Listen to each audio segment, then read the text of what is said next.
Hey y'all, Grant and Tim, Cigar Talk. We're down here in West Palm Beach at the beach. Had to just go look at a home we're doing with Spectra and Alurex. It's like a woman's, I wouldn't say shelter, but an organization where they take in women that are either pregnant or already have children that are homeless and really want to kind of get some structure. And it's funny because while we were there talking with the organization, they were talking about these key things that are important to running good business organizations. Now, this isn't necessarily a business. It's not profit, but they got systems and processes that they keep in place, right, to keep all these women able to, you know, go through what they're going through and that physical change to their body and still be supported, you know, spiritually, mentally, making sure they eat right, all those type of things. So this is a place for single mothers up until the child is 2 years old, where they can kind of stay and get their stuff together. Yeah. It's really nice. And like when I mean it's really nice, like it's actually nice. It's a really nice place. So you guys keep a lookout for that. It's called Hannah's Home. And yeah, Scott Whaley reached out to us and said, hey man, I met this lady Carol on an airplane and felt just a calling to help and then got us involved. So thank you so much for that. On top of that, we got some big news. My man, brother, getting out there. Why don't you just tell us how it happened and how you got this lead? This is actually a referral. I don't even know who referred me. Some guy named John. I thought it was my buddy Greg. Okay. But it was a boatyard. Like they house big yachts. I mean, there's probably like 100 yachts there. So I'm going to go ahead and play that video right now that you sent me while you're talking. Go ahead. Okay. But yeah. So anyways, it's a commercial gutter, 6-inch box gutter. It's got big PVC downspouts that are like 6 inches big that they're going into. So I wanted to check it out, so I got on the roof and I seen that it was like installed like super low. Yeah, it was installed like 9 inches low. The wall's flat. There's no 1x2 under the drip edge, so it's just hitting the wall and going down. They just got a bead of caulk along the back of it. Like, this is trash. So instead of giving them some BS repair quote, we'll scrape the caulking off. We'll put, you know, what'd you do? So what I'm going to do is, it's got to get mounted in the same spot because 2 reasons. They're not painting, so that's going to mess up the paint. Yeah. Up higher. Yeah. Also, those downspouts, that's where they're at. Yep. They don't want any PVC work. Right. So we're going to mount it in the same spot, but instead of, you know, having an 8-inch, 9-inch gap there where the wall's just blank, we're making the back of the gutter, I think it came to like 16 inches tall. Love it. That's a great solution. Yep. So it's going to go all the way up, tuck underneath that drip edge. It'll set into the same spot. I chose to do it all in one piece versus, you know, putting a gutter up there and then having a piece in another. A backing or something. Right. So now this is drip edge extender. What it would have been, like 14-inch drip edge extender or something? Yeah. So I thought this would just be a better design. Long-term solution, I think, right? Yeah, that gutter's been there 30 years. So after we put it up there, it should be there another 30 years. What are we going back with on that project? That's all galvanized, right? Galvanized. That's what they want. That's what they get, right? So that was a fabulous sale. $14,190. Our biggest one yet. 295 foot. 295 feet. I can't remember what we ended up charging on that. You guys can do the math. Remember when you called me? We were 40, 50, 60 bucks a foot on that, weren't we? I can't remember exactly. Yeah, it was good money on it. Good margins on it, though. We're going to do it the right way, and I believe you've got Lisa getting a scissor lift for that job because we're really tight over there. I do. We're going to do some training on that. That'll be fun. Home Depot, we got a couple different quotes. Okay. Home Depot is about 60% cheaper. Really? The same. The Sunbelt over at Home Depot? I think it's Sunbelt Rentals at Home Depot? No, it's just Home Depot. Okay. Yeah. So I've been renting my, for the Christmas lights last year, I've been using Home Depot for my 50-foot lifts. Okay. Tow behind. Yeah. You know, because you're doing so much lift work, you better get a tow behind. Yep.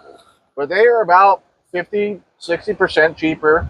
Who's the competition out here? I can't remember who we. Sunbelt is one of them. I don't even know, man. There's all those lift companies, and they're in Arm in the Lake these days. They wanted $2,000 for the same lift that we're getting for like $850. That's a lot of margin money we could be. Rental, yeah, you know? that's a lot of margin money we could be throwing right out the door. $1,000-$1,200. So lesson on that is, even if you haven't scored your first commercial job yet, do some research on the scissor lift, on the boom lifts for that 40, 60 to 80 foot lift. That way, when you sell the job, as long as you've done your research currently, you already know your pricing. It's not like you get to the job, you're putting the bid together, and now you got to try to scramble and get some pricing. Now, I always still price it for the highest company. Of course. So I get 3 quotes, and on my quote, I put the price of what Sunbelt would cost. Because God forbid I just... Well, maybe that other company doesn't have one available. Well, yeah, maybe they don't have one available. Yep. And so I'm not going to screw myself if for some reason they don't have it available. I still got enough money allocated to be able to get it done. Correct. Get right after it. Losing any margin. Yeah, because when you start losing the margin, you start freaking stressing. You got time to try to rent it from Home Depot, and Home Depot don't really do reservations. No, they do not. First come, first serve with them. Correct. Yep. So it's better to cover yourself. That, maybe you'll have a little profits for your hassle of dealing with it. Absolutely. Well, you've still got to get it out there. You got to pull it.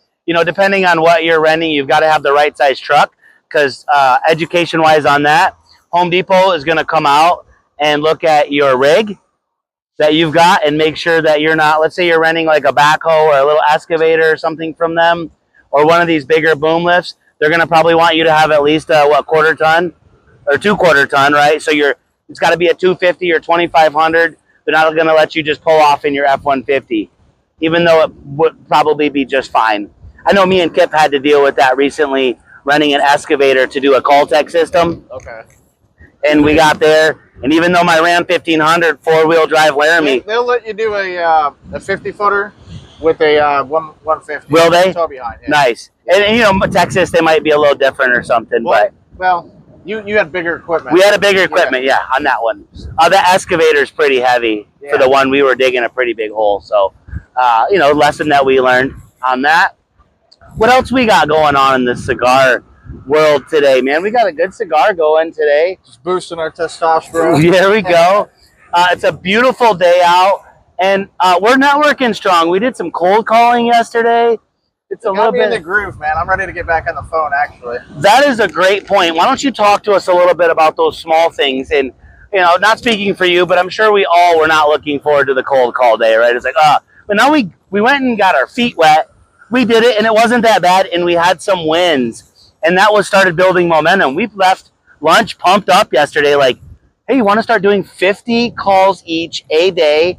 And when that list runs out, we'll probably take a break. We'll get another list, because there's nothing stopping us from winning right now. That list was 2 years old, so we're running into a lot of numbers that just aren't working. So I'm going to work on getting a better list. But no, when I first got on the phone, I'm like, oh, man, this shit sucks. I always feel that way when I start doing it. Yep. But then after you get a couple going, it's like, oh, this is nothing. Well, it feels good, and you're putting in the work. Right. We're going to deserve and reap what we sow. 5% of the people I got on the phone gave me their email. I know. We had a good day. I had a pretty good strategy. I'm not sure exactly what your strategy was, but what I did was I just called them. I'm like, hey, this is Tim with Mother's Gutters. I told them how I was. I'm not so much into bullshitting and scripts and all that. Yeah.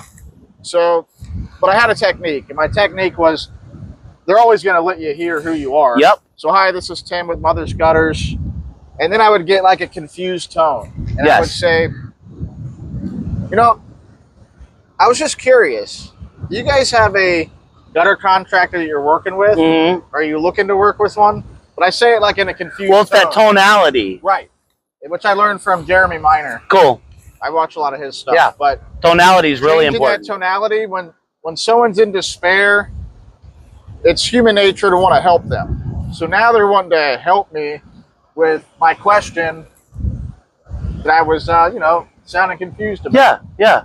And so it kind of breaks the pattern up, and that allowed me to literally, like, the only way I didn't get the email was if they just don't deal with gutters. Yes. Yes. And that might be the case. That was the case that I had. If they weren't dealing with gutters, they didn't have anything to give me, right? And I didn't have anything to offer. But a lot of them were dealing with gutters, and a lot of them were willing to say, we do deal with gutters. We don't have anybody comfortable that, you know, they're announcing that they're working with. And we want to change that. When they start working with us and someone calls them, they're going to be like, no, we have somebody we're comfortable working with. And we have a follow-up strategy too. So it's not, we're not collecting these emails for nothing. So kind of like, we'll tell you what that strategy is. We're gonna email them our workers' comp. We're gonna email them our liability, and then we're gonna have some type of email tell them a little bit about our business. Yep, about us, our website. Right. Our reviews as they grow. We have an office manager. Every time you call us, we're going to answer the phone. You're not going to chase us for 3 days. So we're going to craft up a little email. I don't know what that looks like yet. You know, I'll have the partners approve it. Yep. But we got a strategy, and in that follow-up, they're going to automatically feel comfortable with us because they already have our liability and work comp. That's fabulous. Come in here real quick, Lisa. Come on, get in here, run in here real quick. Just wanted to shout out Miss Lisa with her new sunglasses for working the cameras today. Mother's Gutter Squad. I don't know if you guys noticed, but if it's Gutter Growth, Gutter Summit, Mother's Gutters, all of our branding, we're constantly showing our branding. Looks like we have a little visitor over here. Say hey, we're out here, we're outside. High five. Sorry. No worries. So we're just out here. We're in real life. We're dealing with people in our community, and coming to you today with another cigar talk live from the beach. What else are we working on right now? We're working on so much stuff. We're getting ready to come out with some training videos. You know what we do? We try to improve 1% every day. Yeah. Not in one area, in multiple areas. Because the compounding's not from 1% in one area. The compounding's from 1% in all areas. Absolutely. When you're 1% in all areas, you're like literally growing at a rapid pace. And so I think we just try to improve every day. That's all we can do. We always have a new idea. And we're improving the people around us too, right? Whether it's the people around us improve us. We were just constantly learning, staying with humility, right? Because we might know everything there is to know about the install side, but there's things on the business side, on the marketing side. We could do this another 20 years, brother, and we'll never know it all. Right? Is that what it is? We won't. You know? We know what we know, and we're going to keep learning. Keep learning. There we go. What an amazing opportunity to be out here recording live. I mean, it feels amazing out. I kind of want to, I got the boots. I had to take mine off. You had to take them off. I'm going to have to start coming in shorts and bare feet. The last one I had on some socks, my sandals. I'm surprised you guys didn't eat me alive for that. I was waiting for it. I was waiting for it. I was kind of hoping for it. I know. I love it too, right? Little social disruption. Yeah. So, hey guys, we want to keep pushing to you that the Gutter Summit is coming up September 24th, 25th, and 26th. You can come hang out and talk with Tim, get all of his wisdom, and there's going to be so many people from the industry. It looks like we're almost to the point to where we have as many people pre-registered, meaning purchase tickets, as we had come last year, bro. I'm so excited for that. The vendors, all of our vendors have came back, plus more. We've opened up almost an entire another vendor area. I had someone tell me the other day that they were extremely excited about coming because they want to see all the new parts and tools and this and that. So you vendors, they want to see you. They want to see how innovative you've been since last year. And we're excited to pack that building again. I think that today's the 29th, so I believe there's 2 more days to grab your general admission tickets for $397 until they go back up to I believe it's $900 or something. Better grab that by this weekend. You got to get them by this weekend. And hey, for you guys that are cash tight and you need to finance those tickets, there's financing on there as well too. And if that financing doesn't work, message me or Tim. We'll find a way to help you get there. So come check us out, guttersummit.com, September 24th, 25th, 26th, Atlanta, Georgia, the Georgian Terrace again. It's rock, brother.